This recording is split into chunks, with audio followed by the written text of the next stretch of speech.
Hey family, we're here today with Miss Beth Wade. She is the leader of our Griefshare ministry, and we wanted to take a moment just to ask some questions and see how our cycle of our last Griefshare ministry went, and maybe have her share some highlights about how this ministry is impacting people's lives. Miss Beth? Well, thank you so much, Pastor Kent. You're aware that Griefshare is a 13-week support group for people who have lost a loved one, whether it be a family member or a friend.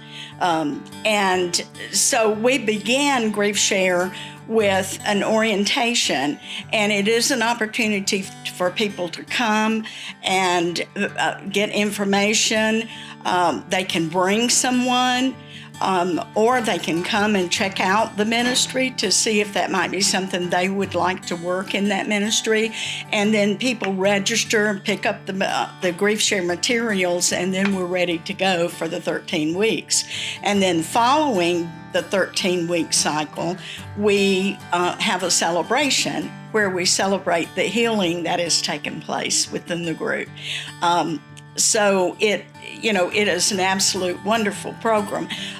There's always room for improvement, but I could not be happier with the success of our last cycle. We had 8 people sign up to work in the ministry, which was phenomenal.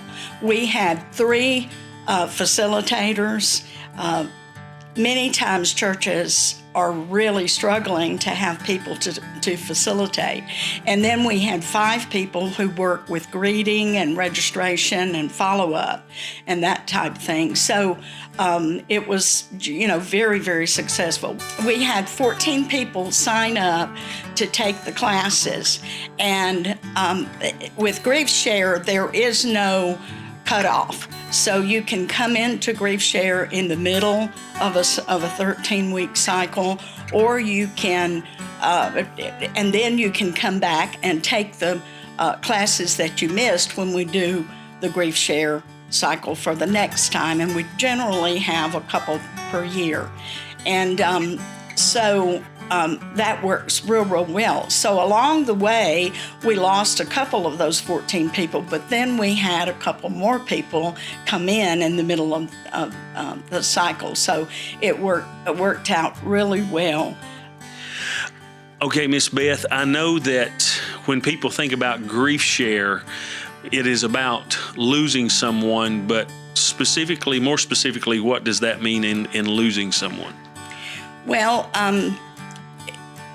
we had participants who had lost people for different reasons. Some of them were long-term cancer, where they had cancer for a long time, but some of them lost people suddenly and unexpectedly, like with an accident or suicide and even murder.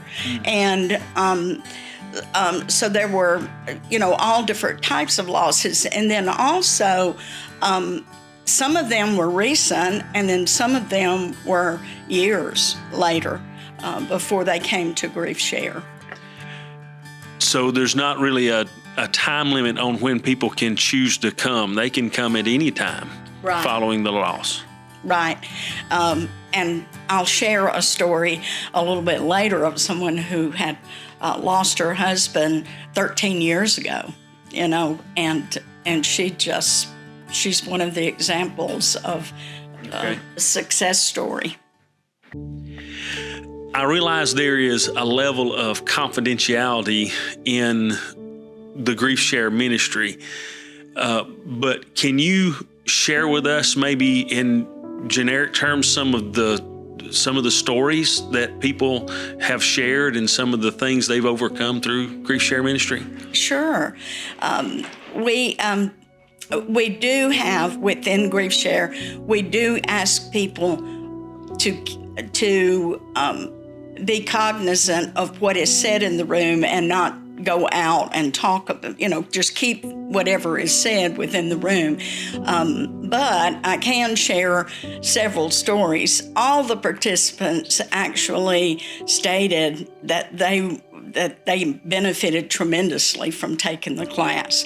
But there's 3 examples that just really stand out to me. And I should have my Kleenex because I'm not sure I can talk about them fully without a few tears. But we had one gentleman who came into the room. He had lost his son unexpectedly. He died in his sleep overnight. And he sat on the back row, and he could not talk about his son's death. And as the weeks went on, he pretty shortly bonded with another couple that was in the group who had lost their daughter to cancer. And as the weeks went on, he moved a little closer in the room, a little closer to the front. And he ended up just sharing so much and contributing so much to the group. And I teasingly said that if we'd had a few more classes, he'd have been on the front row. So that was a tremendous blessing. And then another story, a woman had lost her husband in an accident 13 years ago. And when she came into Griefshare, she was lonely and angry. And we, she said that she had been coming to work and going home, and coming to work and going home, and not going to church. And so in the midst, her holidays, she basically spent them alone. She would tell one friend she was going to be with the other friend, and then she would, stay with the holiday alone. And so about midway through, she came into the group and she said, "I've had a breakthrough." And there was a total countenance that had changed. And she just, from that point on, she just had a glow about her, so that was one of the great blessings. And then a third couple are not members of our church, and they are planning, as a result of taking our Griefshare at Hopewell, they are planning to go back to their church and start a Griefshare That's nice. ministry there. So That's good. A question off the cuff would be, so Griefshare here at Hopewell, while it is a ministry to our people, but it's not a ministry just to our people.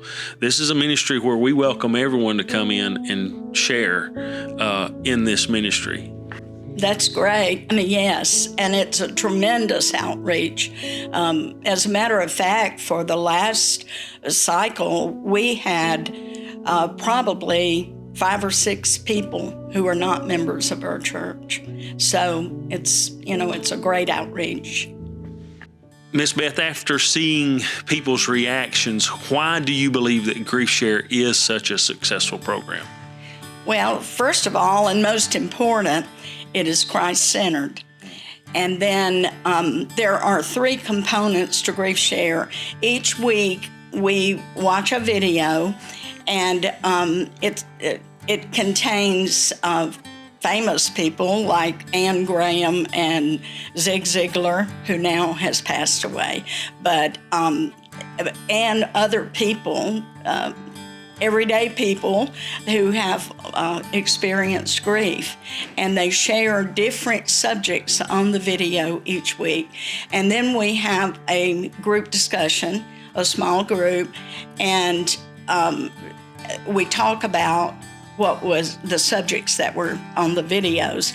And there's a workbook that they can take notes as they watch the video. But then they take the workbook home, and there's 5 devotionals for the week that they do that take them deeper into the subjects that are on the video. Is there anything else that you'd like to share about the Griefshare ministry that maybe we haven't spoke of yet?